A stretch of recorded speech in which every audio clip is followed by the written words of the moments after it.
Hello, Rajasthan classes में स्वागत है आप सभी का। हम पढ़ रहे राष्ट्रपति की वित्तीय शक्तियों में। उसके बाद आपको बताता है, मैंने राष्ट्रपति के बारे में पढ़ा चुका है। राष्ट्रपति वित्तीय शक्तियों के बारे में पढ़ेंगे। राष्ट्रपति के पास वित्तीय शक्तियां 3 है। कौन कौन सी? निलंबित कार्य आता है और पॉकेट वीटो। ये 3 राष्ट्रपति के पास शक्तियां होती है। वीटो शक्तियों में क्या होता है? पुनः विचार। राष्ट्रपति क्या कहता है? कोई किसी विधेयक को आप बताओगे, किसी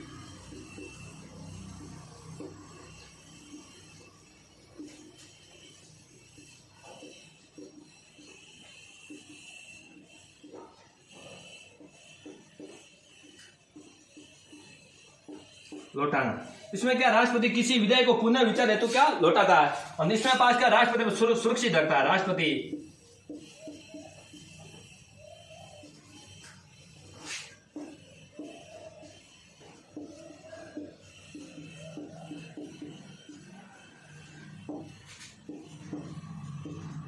इसमें क्या कहता है? किसी विधेयक को क्या इसलिए राष्ट्रपति किसी विधेयक को क्या रखता है? सुरक्षित रखता है। कौन रखता है? राष्ट्रपति। उसके बाद है ये वीटो है। वीटो का क्या मतलब है? राष्ट्रपति ना तो मना करेगा ना अनुमति देगा, अपने पास रखेगा। क्या राष्ट्रपति क्या करेगा? इस पर कोई विधेयक पर प्रतिक्रिया नहीं देगा। तो आप लिखोगे इसमें राष्ट्रपति इस विधेयक पर किसी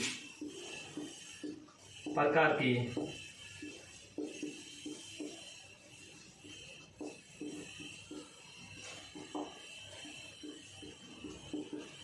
इसमें क्या राष्ट्रपति किसी विधेयक पर क्या प्रतिक्रिया नहीं देता, अब इसमें आप लिखोगे, सबसे पहले आप लिखोगे, हेडिंग डालोगे निलंबितकारी वीटो लिखोगे। राष्ट्रपति द्वारा किसी विधेयक को पुनः विचार हेतु लौटाना निलंबितकारी वीटो कहा जाता है। निलंबितकारी वीटो का इसमें क्या, मान लो कि एक लोकसभा है, मान लो लोकसभा है, ये लोकसभा, ये राज्यसभा, ये क्या अगर लोकसभा राज्यसभा दोनों ने किसी विधेयक को क्या पास करेंगे, दोनों पास करेंगे तो कहा जाएगा। तो आपको पता है राष्ट्रपति क्या है, जब तक राष्ट्रपति उस विधेयक पर हस्ताक्षर नहीं करेंगे या पास नहीं करेंगे तब तक क्या वो विधेयक कानून नहीं बनेगा, वो क्या विधेयक ही रहेगा। तो बाद क्या राष्ट्रपति के पास जाएगा। राष्ट्रपति क्या करेंगे? इनको पुनः विचार हेतु लौटाएंगे। इनको क्या है? पुनः विचार हेतु लौटाएंगे। लेकिन पुनः विचार हेतु लौटाएंगे अगर लोकसभा राज्यसभा अगर वापस संशोधित नहीं अगर वापस अगर राष्ट्रपति के पास भेज दिया तो राष्ट्रपति अनुमति देने के लिए क्या होगा? बाध्य होगा। तो आप इसमें क्या लिखोगे? राष्ट्रपति क्या होगा? बाध्य होगा। तो आप इसमें लिखोगे राष्ट्रपति विधेयक को एक बार पुनः विचार हेतु लौटा सकता है, लेकिन उसी विधेयक को संशोधित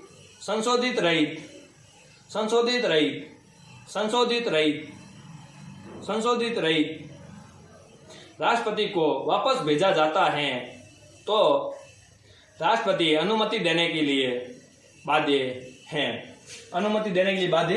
ये कब प्रावधान किया गया? तो आप बताओगे 44वां संविधान संशोधन कब हुआ था? 44वां संविधान संशोधन आपको पता है 1978 में हुआ था। 42 हुआ था। 42 कर देना आप 76 में, 44 कर देना 78 में। जब 44वां संविधान संशोधन 1978 में होता है, इसमें क्या अगर प्रावधान है कि अगर राष्ट्र अगर किसी पुनः विचार भेजने के बाद वापस उसको संशोधित रहित अगर विधेयक को भेजते हैं तो क्या करेंगे? राष्ट्रपति अनुमति देने के लिए क्या होगा? बाध्य होंगे। आगे आप लिखो, लेकिन धन विधेयक और संविधान संशोधन विधेयक पर राष्ट्रपति क्या अनुमति देंगे? उनको पुनः विचार हेतु नहीं लौटा सकते हैं। अगर आप नोट लिखोगे,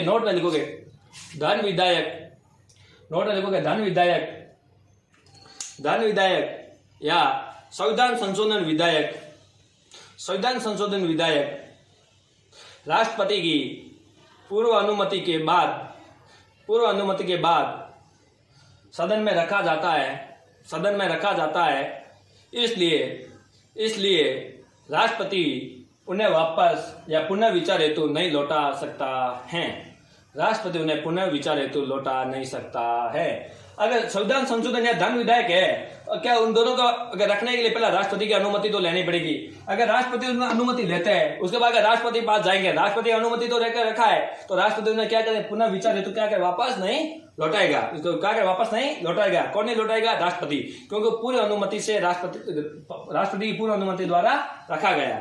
आगे आप लिखोगे, इसी नोट में लिखोगे 24वां संविधान संशोधन 1971 द्वारा ये प्रावधान किया गया है कि राष्ट्रपति एक बार किसी विधेयक को पुनः विचार हेतु लौटा सकता है। अब लिखो कि 24वां संविधान संशोधन 1971 द्वारा ये प्रावधान किया गया है कि राष्ट्रपति किसी विधेयक को एक बार पुनः विचार हेतु लौटा सकता है, लेकिन संशोधित रहित उस विधेयक को राष्ट्रपति के पास भेजा जाता है तो राष्ट्रपति अनुमति देने के लिए बाध्य हैं। अगर किसी विधेयक अगर क्या करेगा, वापस भेजेंगे, अगर पुनः विचार हेतु भेजा संशोधित रहित अगर वापस भेजेंगे तो राष्ट्रपति को क्या अनुमति देने के लिए क्या वो बाध्य हैं। अब लिखा है, इसमें क्या लिखा है, इसमें लिखा है राष्ट्रपति क्या किसी विधेयक को क्या करता है, सुरक्षित रखता है। मतलब एक तो होगा कौन सा, पहले तो बताओ कि कौन सा विधेयक होगा। एक तो गैर सरकारी, एक बताओ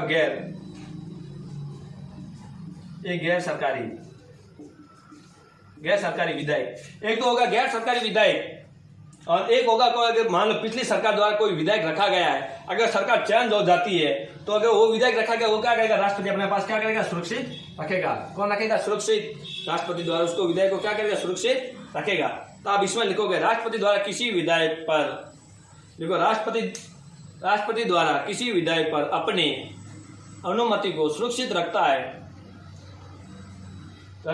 तो उसे अधिनियम वीटो कहा जाता है। उसे क्या कहेंगे आप, अधिनियम वीटो कहा जाता है। हमें ये आप किन विधेयकों पर रखेंगे, शक्तियों का प्रयोग करेगा कौन, हम किन सुरक्षित जगह रखेंगे विधेयक। तो दो विधेयक है, एक तो होगा गैर सरकारी विधेयक, आप एक तो लिखो गैर सरकारी विधेयक, और दूसरा कौन सा, पिछली सरकार द्वारा, आप लिखोगे पिछली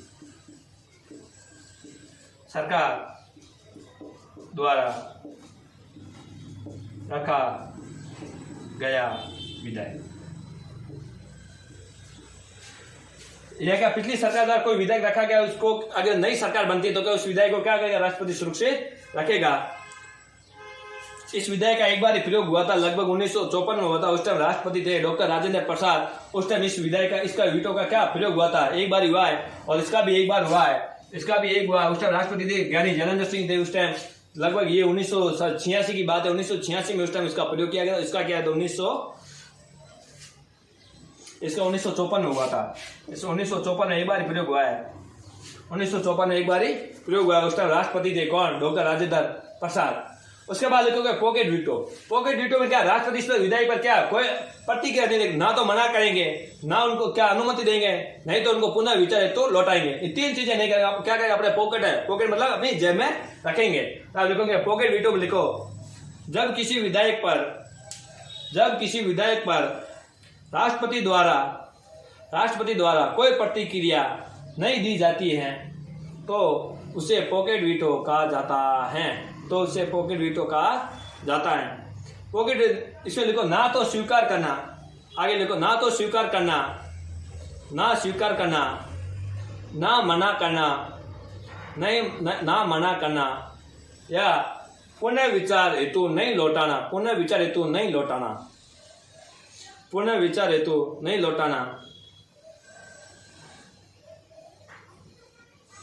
लौटाना। बस इसमें ये मतलब क्या है, ना तो उसको क्या अनुमति देगा, ना तो मना करेगा, ना तो पुनः विचार हेतु लौटाएंगे, तो अपने क्या अपने पास रखेगा मतलब उसको क्या पॉकेट वीटो कहेंगे। आप लिखोगे नोट डाल के लिखो 1986 में इस वीटो का प्रयोग राष्ट्रपति ज्ञानी जैलेंद्र सिंह द्वारा डाक संशोधन विधेयक पर किया गया था। सबसे पहला प्रयोग कब किया गया था, तो अब तक 1986 में। कौन राष्ट्रपति थे, तो बोलोगे ज्ञानी जैलेंद्र सिंह। और किस पर किया गया था, बोलोगे डाक विधेयक संशोधन पर किया गया था। आगे लिखो, नोट में और लिखेंगे, ये भी नोट में आगे नोट में लिखते जाओ। किसी विधेयक पर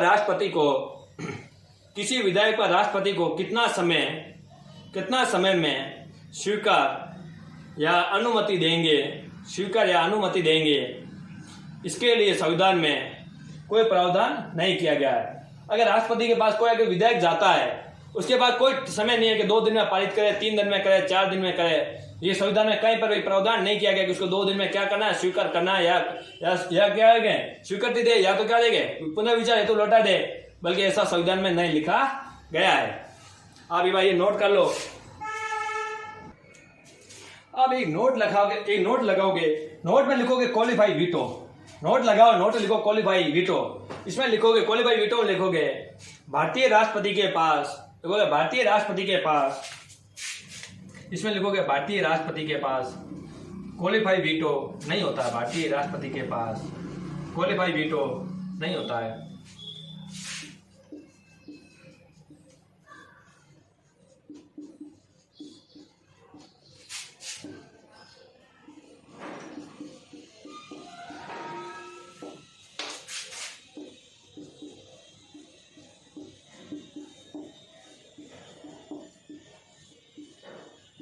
ये क्या क्वालिफाई वीटो होता है ना, ये भारतीय राष्ट्रपति के पास नहीं होता है। ये भारतीय राष्ट्रपति के नहीं पास होता तो किसके पास होता था? आप नोट में लिखोगे अमेरिका के राष्ट्रपति के पास होता है। अमेरिका के राष्ट्रपति के पास होता है। ये किसके पास होता है? तो बताओगे अमेरिका के राष्ट्रपति के पास होता है। क्वालिफाई वीटो का मतलब क्या होता है? किसी अगर कोई विधायक होता है उसको क्या क्वालिफाई कर लेता है, क्वालिफाई कर लेता है मतलब उनको जो टाइमिंग होता है, राष्ट्रपति जो लिखा अमेरिका के संविधान में क्या है, मतलब कोई विधायक जाता है राष्ट्रपति के पास, उसके पास क्या उनका संविधान प्रावधान है कि उसको क्या या तो राष्ट्रपति क्या करेगा, क्वालिफाई करेगा मतलब स्वीकार करेगा, या तो उनको स्वीकार नहीं करेगा। बाकी हमारा इस राष्ट्रपति के पास कोई वीटो शक्तियां नहीं है। एक और होता है विशेषकृत वीटो। कौन सा होता है विशेषकृत वीटो? इसमें लिखोगे आप विशेषकृत वीटो। कौन सा होता था बताओगे? विशेषकृत वीटो, विशेषकृत वीटो।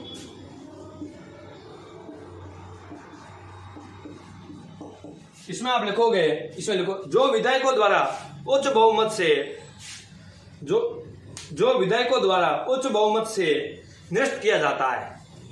क्या कहेंगे इसमें? क्या कहेंगे? जो विधायक क्या करेंगे? जो विधायकों द्वारा उच्च बहुमत, क्या कहेंगे? उच्च बहुमत से, उच्च बहुमत मतलब उच्च बहुमत से क्या कहेंगे? उच्च बहुमत द्वारा। उच्च बहुमत द्वारा इससे क्या निरस्त करता है? कौन करता है? विधायक करता है इसको। कौन करता है? तो आप बताइए विधायक करता है इसको। क्या इसको क्या कहेंगे? निरस्त। विशेषीकृत वीटो में ये लिखेंगे। उसके बाद आप अनुच्छेद 1 आता है 123। अनुच्छेद 123 लिखा है राष्ट्रपति का अध्यादेश जारी करने की शक्तियां किसमें है? अनुच्छेद 123 में। आप लिखोगे अनुच्छेद 123 में लिखो आप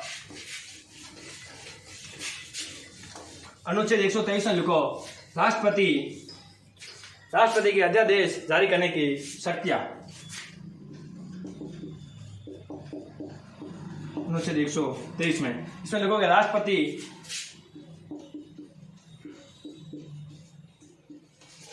के अध्यादेश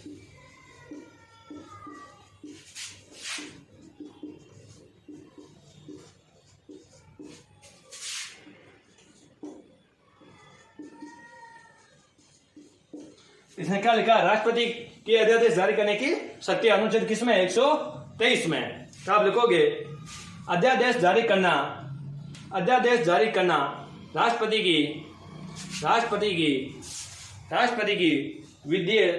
वित्तीय शक्तियां है। वित्तीय शक्तियां है। हमें राष्ट्रपति का अध्यादेश जारी करने की शक्तियां कौन सी है? तो आप बताओगे वित्तीय शक्तियां है। वित्तीय शक्तियां किसकी शक्तियां है?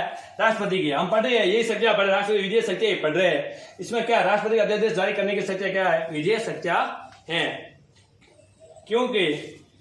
क्योंकि अध्यादेश विधि या कानून का रूप होता है। विधि या कानून का रूप होता है।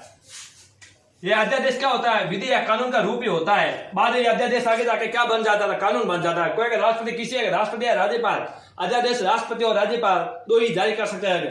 जब अगर राज्यपाल करेगा जारी, क्या करेंगे? राज्यपाल जारी करता है अगर अध्यादेश, वो क्या होता है? राज्य तक ही सीमित होता है। जिस राज्य में अगर राज्यपाल द्वारा जारी किया जाता है अध्यादेश, उस राज्य तक ही सीमित होता है। अगर जब राष्ट्रपति का अध्यादेश जारी करता है, क्या होता है? पूरे देश के लिए होता है। वो 28 स्टेट है, केंद्र शासित प्रदेश जितने उनके सबके लिए क्या होता है? समान होता है। उसके बाद है क्या, ये आगे जाके क्या बनता है, आगे जाके कानून बनता है, आगे जाके क्या बनता है, कानून ही बनता है। ये अध्यादेश आगे जाके क्या बनता है, कानून ही बनता है। अब ये नोट में लिखोगे, नोट लिखो, अध्यादेश राष्ट्रपति केंद्रीय मंत्री परिषद की सलाह से जारी करता है।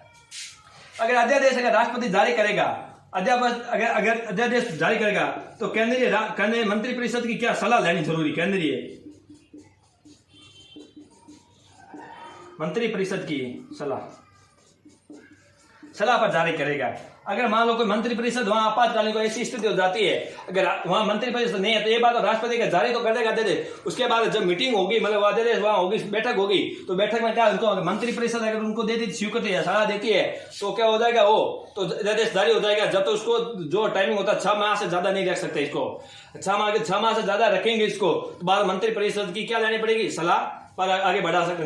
लेकिन अगर ये बात को 6 माह तक इसको क्या बढ़ा सकते हैं। अगर मान उसको सलाह दी तो क्या आगे रहेगा, अगर मंत्री पर सलाह नहीं देती है, क्या इसको नहीं देते, अगर यहाँ पास नहीं होता तो क्या करेगा, वहीं ये बाद में क्या वहीं पर वह विफल हो जाता है, मतलब वहीं पर ये भंग होगा, अध्यादेश नहीं कहलाएगा। नोट लिखोगे, अध्यादेश राष्ट्रपति केंद्रीय मंत्री परिषद की सलाह से जारी करता है। अतः ये राष्ट्रपति की सविवेक शक्तियां नहीं है, ये राष्ट्रपति की सविवेक शक्तियां नहीं है। निम्न परिस्थितियों में जारी किया जाता है। हम किन परिस्थितियों में अध्यादेश जारी करेंगे, तो आप नोट लगा, एक नोट लिख लो, उसमें आप नोट में लिखते जाओ, मैं जैसे बोलता है उसमें लिखते जाओ अध्यादेश किन स्थितियों में जारी होता है। पहला, जब संसद के दोनों सदन सत्र में नहीं होते। अगर मान लो लोकसभा राज्यसभा के दोनों सत्र में नहीं होंगे, तब कौन राष्ट्रपति अध्यादेश जारी करेगा, पहला पॉइंट। उसके बाद सेकंड पॉइंट लिखो, संसद के दोनों सदनों में से एक सदन सत्र में न हो तो, देखो, संसद के दोनों सदनों में से एक सदन सत्र में न हो तो राष्ट्रपति द्वारा अध्यादेश जारी किया जाता है। मान लो कि लोकसभा अगर है, राज्यसभा नहीं है, तो राष्ट्रपति क्या करेगा, अध्यादेश जारी करेगा। अगर मान लो राज्यसभा है, अगर राज्यसभा तो क्या है, लोकसभा नहीं है, तो क्या करेगा, तो भी राष्ट्रपति द्वारा इसको क्या करेगा, जारी करेगा। कौन करता है जारी, आपको मैंने बता दिया, राष्ट्रपति अध्यादेश जारी करता है, बाकी प्रधानमंत्री नहीं करता है। और स्टेट में कौन करता है, राज्यपाल करता है। अध्यादेश राज्यपाल और राष्ट्रपति दो ही करते हैं, बाकी किसी को अनुमति प्रधानमंत्री वगैरह नहीं इसको करते हैं। आप तीसरा पॉइंट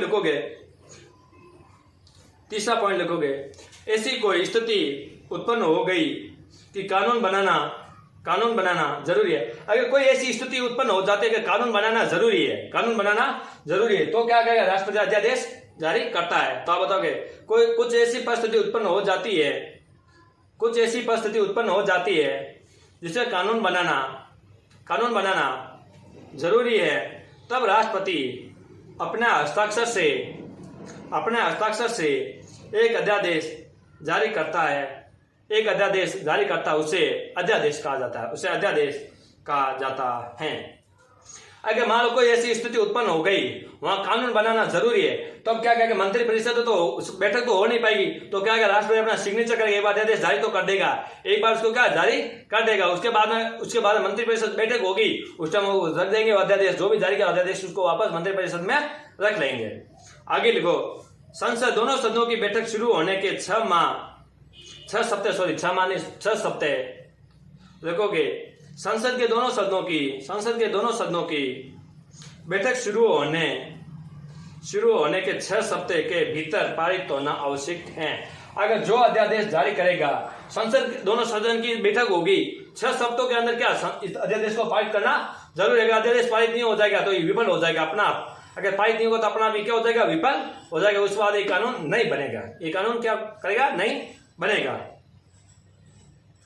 मतलब ये रद्द हो जाएगा अपना, क्या अन्यथा ये रद्द हो जाएगा। अगर पारित नहीं होगा तो क्या रद्द हो जाएगा। तो आगे लिखो, आप इसमें लिखो, अन्यथा रद्द हो जाएगा।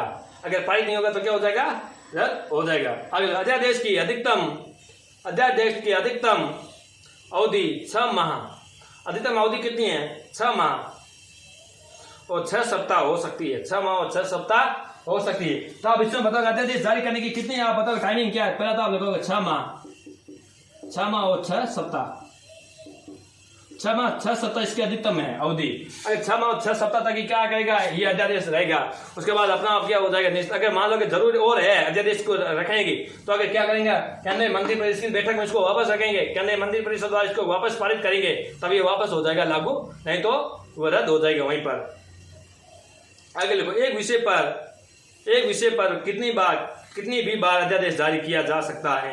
मतलब किसी एक विषय पर कितनी बार भी अध्यादेश जारी कर सकते हैं। मान लो कोई ऐसा संविधान हो सकता है, नहीं 70 नहीं चला है तो एक बार अध्यादेश जारी कर सकते, 2 बार कर सकते, 3 बार कर सकते अध्यादेश जारी। ये शक्ति ओनली फॉर किसके पास है, तो आप बताओगे राष्ट्रपति के पास शक्ति है। उसके बाद है, कल आप पढ़ेंगे हम न्यायिक शक्तियां, राष्ट्रपति की होगी शक्तियां, विधेयक शक्तियां होगी, कल पढ़ेंगे राष्ट्रपति की न्यायिक शक्तियां। राष्ट्रपति न्यायिक शक्तियां में राष्ट्रपति, जैसे कि अनुच्छेद 72 में लिखा है राष्ट्रपति की क्षमा करने की शक्ति। किसमें लिखा है, न्यायिक शक्तियों में। राष्ट्रपति के पास ऐसे शक्तियां होती है। राष्ट्रपति क्या, अगर किसी को कानूनी अपराधी दंड दिया है, कानूनी अपराधी दंड है, मान लो एक व्यक्ति को क्या दंड दिया गया है, उसको क्या, उसको क्षमा कर सकता है। कौन करता है, राष्ट्रपति। उसके जो सजा दी गई है, उसको कम कौन करता है, राष्ट्रपति। अगर उसको फांसी की सजा हो रही है, फांसी की सजा कौन रोका सकता है, राष्ट्रपति रोका सकता है। बाकी राज्यपाल भी इसकी फांसी की सजा को नहीं रोका सकता है। फांसी के कौन नहीं रोका सकता है, पर सजा कम कर सकता है, सजा कम कर सकता है। राज्यपाल के पास भी अधिकार है सजा कम करने का। बल्कि फांसी की कौन नहीं रोका सकता, फांसी राज्यपाल नहीं रोका सकता, ओनली कौन रोका सकता है, राष्ट्रपति रोका सकता है। इसलिए कल हेडिंग डालना, न्यायिक शक्तियां राष्ट्रपति की। कौन सी न्यायिक शक्तियां, राष्ट्रपति की। धन्यवाद। आज आगे क्लास इतनी चलेगी, कल हम पढ़ेंगे न्यायिक शक्तियां। आगे बहुत बहुत धन्यवाद।